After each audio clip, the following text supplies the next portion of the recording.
नमस्कार बच्चों आप सभी का आज की कक्षा में बहुत बहुत स्वागत है। आज का हमारा टॉपिक है वह है रोमन नंबर्स। आज हम रोमन नंबर्स के बारे में चर्चा करेंगे। तो आपने रोमन नंबर्स को पहले सुना है, तो हमारा जो टॉपिक है वह है रोमन नंबर्स है। और आप जानते हो कि रोमन नंबर्स क्या है। आपने पिछली कक्षाओं में काउंटिंग देखी है, 1 2 3 4 5 6 7 8 9 और 10। ये जो काउंटिंग है हमारा इंटरनेशनल सिस्टम है। इसी प्रकार हमारी जो हिंदी की है वहाँ हम ऐसे लिखते हैं 1 फिर 2 फिर 3 फिर 4, ऐसे आपने लिखा है। यह हिंदी में है और ये वाला जो है यह इंटरनेशनल सिस्टम है। अब यह जो हमारे पास काउंटिंग है, ये जो नंबर्स दिए गए हैं, इनको हम रोमन नंबर में कैसे लिखेंगे, अब हम उसी के बारे में चर्चा करेंगे। यहाँ पर जब 1 लिखा है तो रोमन में हम 1 को दर्शाने के लिए 1 ही लिखते हैं। अगर हमें 2 लिखना है तो उसके लिए हम 2 लिखते हैं। इसी प्रकार 3 को दर्शाने के लिए हम 3 खड़ी लाइनें इनका प्रयोग करते हैं। इस प्रकार यह 3 लिखा जाता है। परंतु बच्चों, रोमन नंबर में एक खास बात है कि हम किसी भी एक जो हमारे पास नंबर है उसको 3 बार से ज़्यादा रिपीट नहीं कर सकते। तो अब मैंने ये 3 लाइनें प्रयोग कर ली हैं, तो अब मैं यहाँ पर 4 लाइनें नहीं बना सकता। तो अब हमें अगली जो संख्याएं हैं वो किस प्रकार लिखनी है, उसको जानने के लिए अब हमें कुछ और रोमन नंबर्स के बारे में जानना होगा। जैसे मैंने यहाँ पर 1 लिखा है, यह संख्या 1 के बराबर है। और अगर हम V लिखते हैं तो यह संख्या 5 के बराबर है। इसी प्रकार अगर हम यहाँ पर X लिखते हैं तो यह संख्या 10 के बराबर है। तो यह संख्याएं आगे भी चलती रहती हैं। अगर हम L लिखते हैं तो यह संख्या 50 के बराबर होता है। इसी प्रकार अगर हम C लिखते हैं तो यह संख्या 100 के बराबर हो जाता है। बड़ी संख्याओं के लिए हम एक प्रयोग करते हैं D, और D का जो मान है वह 500 के बराबर रहता है। इसी प्रकार जो M है यह संख्या 1000 के बराबर हो जाता है। तो बच्चों, यहाँ पर हमने कुछ और रोमन नंबर्स के बारे में जाना है। अब जैसे कि मैं बात कर रहा था कि हम किसी भी रोमन नंबर को 3 बार से ज़्यादा नहीं लिख सकते, और जो यह संख्या 5 है यह केवल 1 ही बार रिपीट की जाती है। इसको तो आपने केवल 1 ही बार प्रयोग करना है। जैसे मैं यहाँ बात कर रहा हूँ कि ये अगर मैंने 3 खड़ी लाइनों का प्रयोग किया है तो यह 3 के बराबर हो जाएगा। इसी प्रकार अगर मैं यहाँ पर X लिखता हूँ 2 बार तो यह 20 के बराबर है।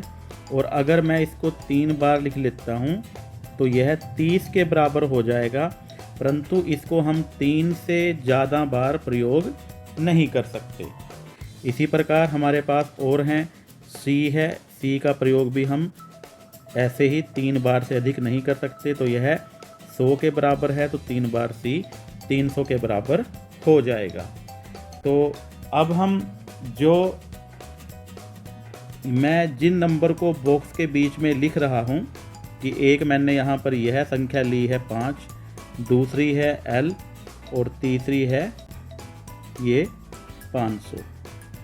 इनको हम केवल 1 ही बार प्रयोग करते हैं, 5, 50 और 500। इसको आप आसानी समझ सकते हो। यह 5 है, जब इसके पीछे एक 0 लग जाती है 50 बन जाता है। फिर जब एक और 0 लगा देते हैं तो यह 500 के बराबर हो जाता है। तो इसको हम केवल 1 ही बार प्रयोग कर सकते हैं। पहली बात मैंने ये बताई है कि जो संख्याएं हैं आपकी, उनको हम इस प्रकार लिखते हैं। फिर हमने कुछ और जो नए रोमन नंबर्स हैं उनके बारे में यहाँ पर जाना। यहाँ पर हमने बात की है कि कौन से नंबर्स को हम रिपीट कर सकते हैं और कितनी बार रिपीट कर सकते हैं। हम संख्या 1 को जो खड़ी लाइन है इसको 3 बार प्रयोग कर सकते हैं। इसी प्रकार 10, जिसको हम x से लिखते हैं इसको भी हम 3 बार प्रयोग कर सकते हैं। इसी प्रकार c है और ऐसे m है, इसको भी हम 3 बार प्रयोग कर सकते हैं। अब बच्चों अब कुछ और जानते हैं रोमन नंबर्स के बारे में। अगर कोई संख्या है, मान लो हमारे पास यह x लिखा हुआ है, इसके साथ हम यह 5 है इसका प्रयोग करते हैं। जो संख्या आगे की ओर लिखी होती है वह उसमें जुड़ती है। तो ये 10 है और यह 5 है, यह आगे लिखा है, यह छोटी संख्या है, तो दोनों को हम आपस में जोड़ते हैं तो यह 15 के बराबर हो जाता है। क्या आप यह मेरी बात समझ गए हो? अगर बड़ी संख्या क्या, हम कोई भी ले सकते हैं। अगर मैंने यहाँ पर बड़ी संख्या यह 5 ली है, अगर हम इसके आगे की ओर कोई छोटी संख्या लिखते हैं तो वह उसमें जुड़ जाती है। यह 5 था, यह 1 और यह भी 1, तो यह 7 के बराबर या 7 के बराबर हो जाएगा। इसी प्रकार और देखते हैं, यहाँ मैंने 10 का प्रयोग किया है। अगर मैं L के आगे कोई छोटी संख्या, जैसे मैंने 2 बार x का प्रयोग किया है और 1 बार मैं 5 का प्रयोग करता हूँ और 1 बार एक खड़ी लाइन का प्रयोग करता हूँ, तो यह 50 है बच्चों। तो 50, इसमें हम 10 और 10 को 2 बार जोड़ देंगे, फिर हमारे पास 5 है और फिर यह 1 है।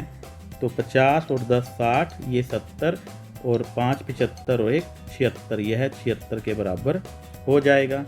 तो बच्चों यहाँ पर हमने क्या जाना कि अगर छोटी संख्या के आगे हमने यहाँ पर जाना कि अगर किसी बड़ी संख्या के आगे छोटी संख्याएं लिखी हों तो वह उसमें वो जुड़ जाती हैं। और इसका उल्टा क्या है? इसका उल्टा यह है कि अगर कोई बड़ी संख्या है, जैसे ये 10 है, इससे पहले अगर हमने 1 लिखा है तो यह इसमें से घट जाता है। तो यह 10 है, 10 में से 1 को हम घटाएंगे तो यह 9 के बराबर आएगा, तो यह 9 के बराबर हो जाएगा। आगे देखते हैं कि अगर हमारे पास ये है कि 10 में से 1 ही घट सकता है, ठीक है ना। और उसके बाद जैसे 50 है तो 50 में से क्या है, यह दहाई के अंक होते हैं 10 20 30, तो इसमें से हम केवल x ही घटा सकते हैं, तो यह 40 के बराबर हो जाएगा। यह 50 था, 50 में से हमने ये पहले लिखा है, इस 10 को घटा देंगे तो यह 40 के बराबर आ जाएगा। तो इस प्रकार अगर हम रोमन नंबर्स में बड़ी संख्या से पहले कोई छोटी संख्या लिखते हैं तो वह उसमें से घट जाती है।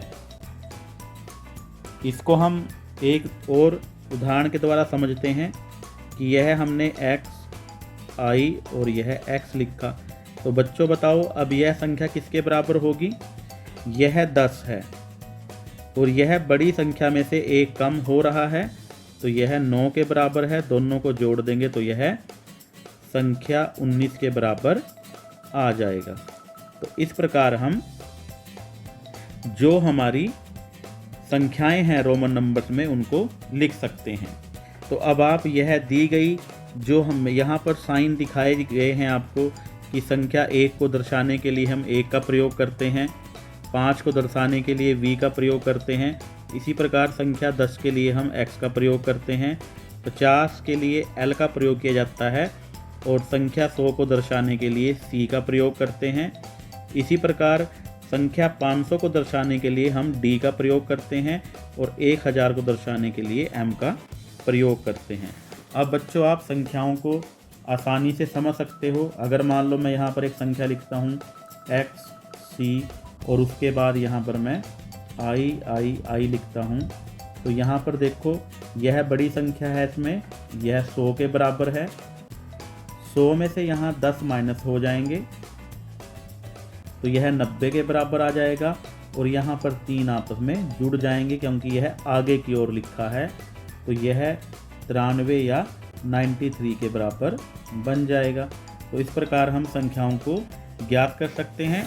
मेरे पास यहाँ बोर्ड पे थोड़ी जगह और बची है, तो यहाँ पर भी मैं 1 या 2 सवाल आपके लिए हल कर देता हूँ कि अगर हम मान लो यहाँ पर मैं बड़ी संख्याएं प्रयोग करता हूँ, c, d और i का प्रयोग करते हैं, तो यहाँ पर बड़ी संख्या क्या है, d है, यह 500 के बराबर है और इससे पहले एक छोटी संख्या लिखी हुई है, यह 100 है, तो इसको हम इसमें से घटा देंगे।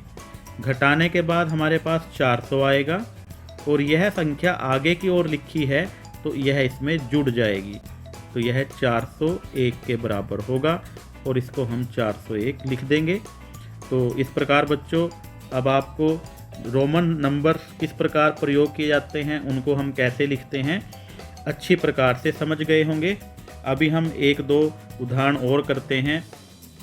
जैसे हमारे पास यह है CD और यहाँ पर हम लिख लेते हैं V और ये।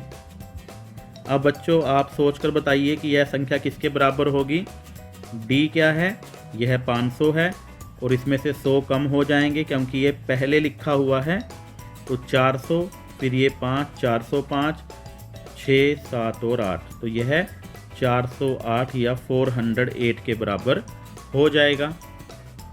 अब आप इससे संबंधित जो आपके सवाल हैं उनको अच्छी प्रकार से हल कर सकते हो। तो और भी बहुत सारे एग्जाम्पल हो सकते हैं। जैसे अगर हम m का प्रयोग करें कि m, c और l में फिर x ऐड करते हैं फिर v, तो अब देखो बच्चों यह संख्या क्या बनेगी। m क्या है 1000 और c क्या है 100, उसके बाद l क्या है 50 है और x क्या है 10 और v क्या है 5। तो यह संख्याएं इस प्रकार आपस में जुड़ती चली जाएंगी। यह 1000 और 100 1100 बन जाएगा, फिर 50 जोड़ेंगे 1150, फिर 10 1160 और फिर 5 65, तो यह 1165 बन जाएगा। इस प्रकार आप रोमन नंबर्स का प्रयोग कर सकते हो। आशा करता हूँ कि आज की कक्षा में आप सभी बच्चों ने रोमन नंबर्स के बारे में बहुत कुछ जान लिया होगा और आप अब अपने आसपास जो संख्याएं दी गई हैं उनको रोमन नंबर्स में बदलने की कोशिश कीजिए।